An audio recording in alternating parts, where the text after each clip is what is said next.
And now, ladies and gentlemen, we're back in business with a community showdown between Pesci and Quantum. It's going to be Greenskins against Skaven here in this Swiss League tournament. So this is from the Gran Torino Swiss League. Certainly was a pretty cool series.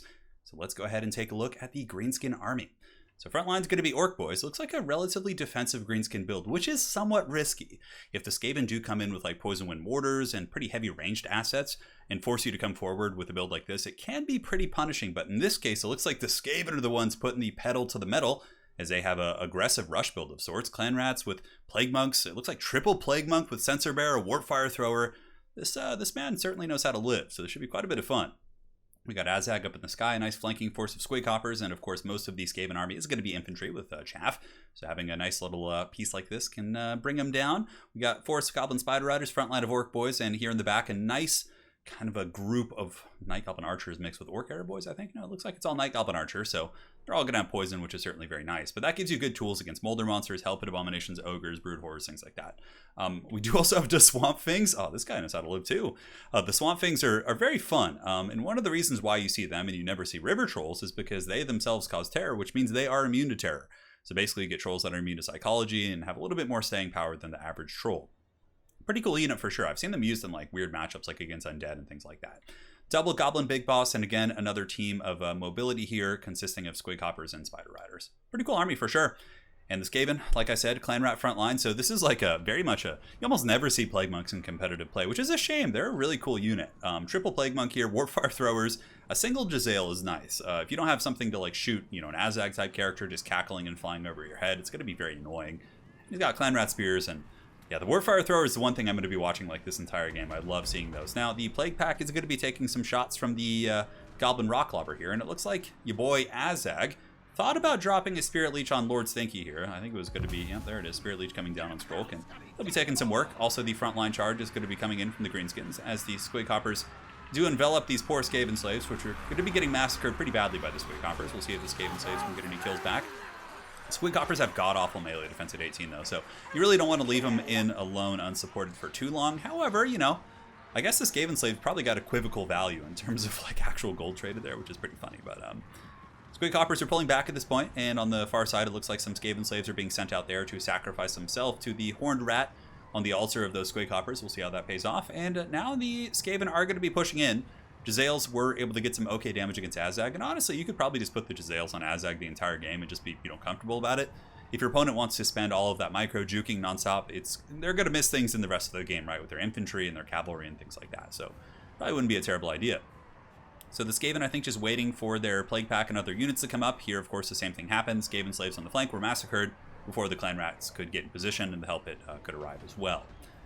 Jezzails pounding into Azag, taking some work for sure. As far as the back line goes, it's relatively secure. We have Clan Rat Spears, and of course Plague Monks don't want to be charged by Squig Hoppers and things like that, but they can take it like champs with their high leadership by Skaven standards. You can see they're sitting at 83, so they definitely will hold their own. Now, here's the moment we've all been waiting for. The Warpfire Thrower shooting in. They have a good angle too, and just washing these Orc Boys in just toxic warp nastiness there, and you can see the Orc Boys down to half health after one volley, just showing that, Warpfire Throwers, if you can get a good Arc of Fire, those bad boys can do some big damage. Now, the Skaven probably should be a little bit more aggressive, considering Skrulk Daddy is taking a lot of Spirit Leech spam from Azag, and you don't want him to get too low.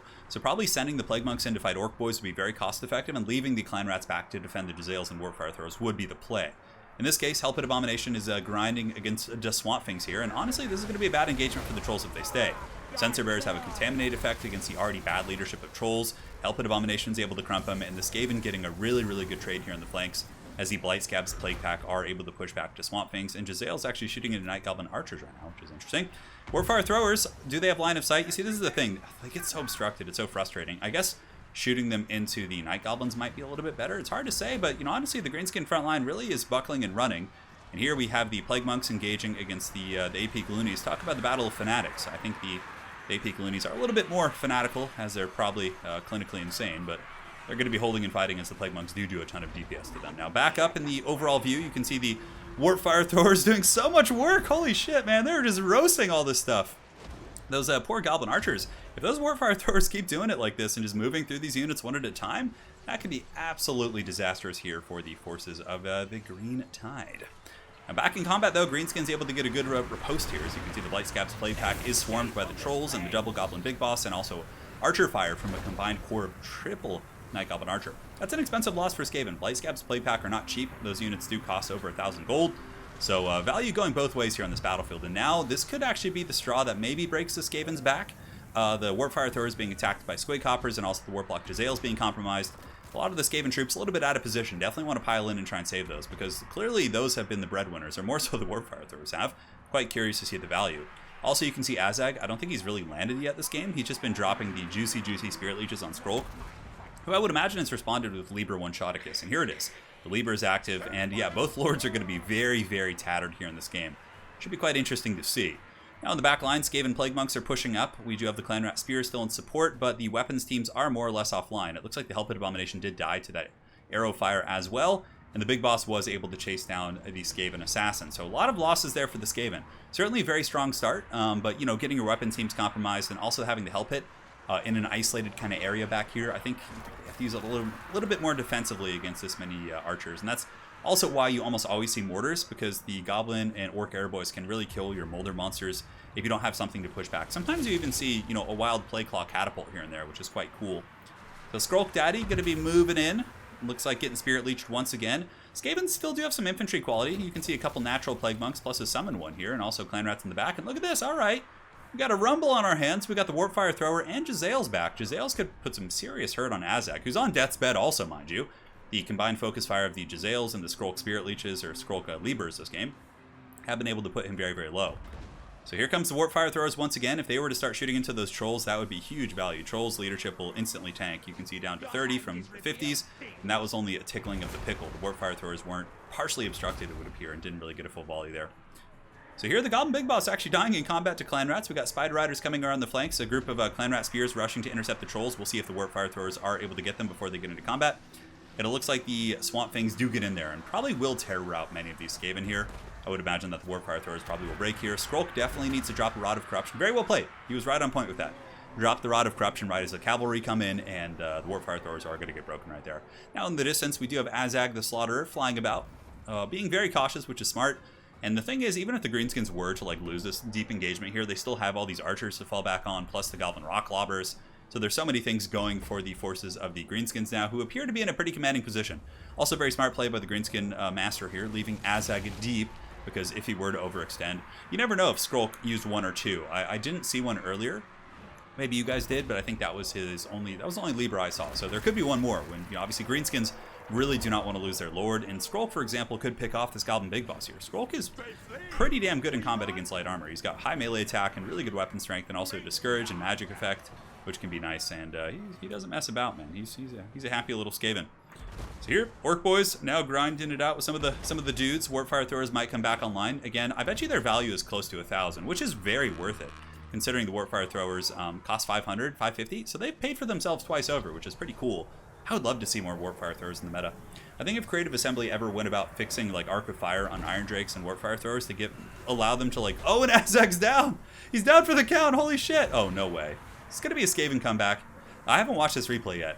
I watched like the first 30 seconds and saw the army comps and saw the Swamp Things and the the friggin' Warpfire Throwers, and I got so excited. Skrulk is going to be broken though with 160 leadership. Warpfire Throwers are back. We still do have some Plague Monks fighting the good fight here, but it looks like that might be army losses for Skaven. As you can see, there's kind of mass routing going down across the board. Although ammunition's a little bit sparse here on the Goblin Rock Clobber. Skrulk is still alive, but the Goblin Big Boss is coming in to try and change that.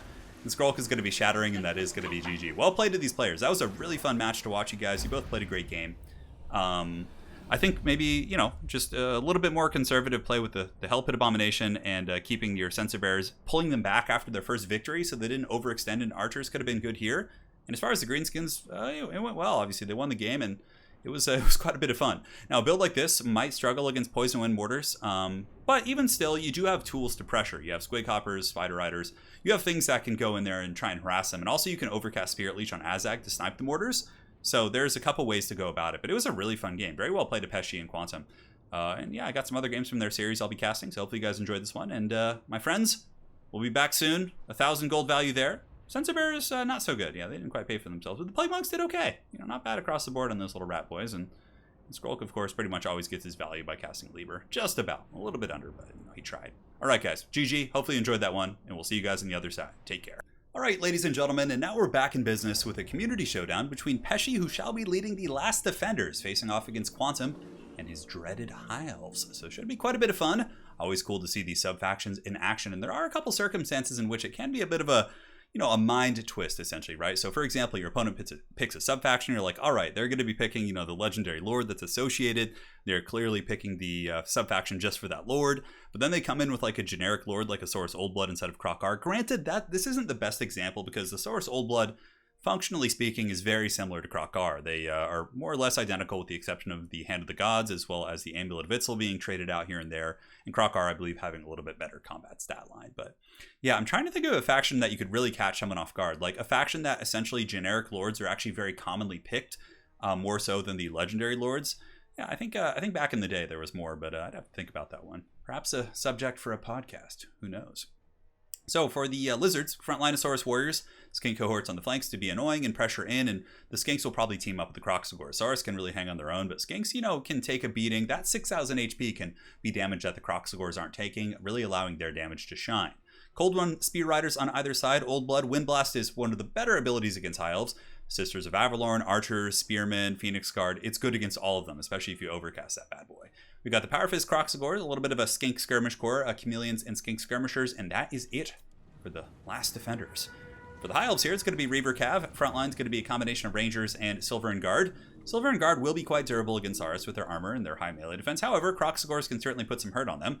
A couple Archers in the back, Fireborn, Silver Helms, double Handmaiden of the Everqueen, which is quite cool, and they actually are teamed up with Lariel the Radiant. So very lore-friendly indeed here in this this tournament match. Again, this replay took place in the Swiss League tournament and the series between these two lads, and let's see how it unfolds. So here the lizards are marching towards their towards the arrows, and the little skinks are more than happy to take those shots for the big dinosaurs, the big crocodiles here. 30 armor, not going to be great against missiles, but again, the amount of skinks plus these shields makes it very cost-effective for them to tank those shots.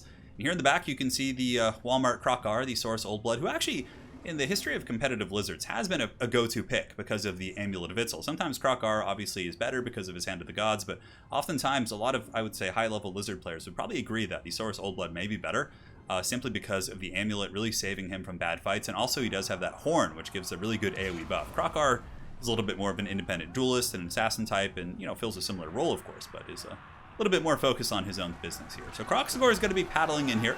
They got their spank and paddle straight out of Dazed and Confused, and the Rangers are going to be taking some damage. However, Spearmen will pile in, and it looks like some of the Croxagor models are a little bit overextended. On the far side, the cohort of Fwaddle, the Sacred Croxagor Arwar, does take a little bit of arrow fire from the Archers, but now they're pulling back, allowing the Saurus and Skinks to kind of pressure in. And here we actually have a pretty substantial cav fight as two Cold One Spear Riders engage against the Silver Helms. They should win that eventually, but if Larry has anything to do about it, it could be a losing fight.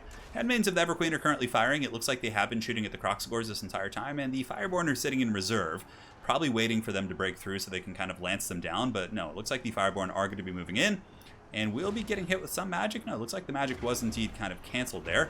Ooh, and a big wind blast going down there, but it didn't do, that actually did a little bit more friendly fires. A little bit of an unfortunate cast there, but it's okay. Power Fist Croxagors will give that huge AP damage to punch through the Silver and Guard's armor, and you can see the Silver and Guard are now starting to take some damage, whereas before they were taking it like champs. Also here, a couple, one too many infantry units blobbed on the Silver and Guard. There's a couple openings here. Would definitely be very nice to see those guys trying to push through.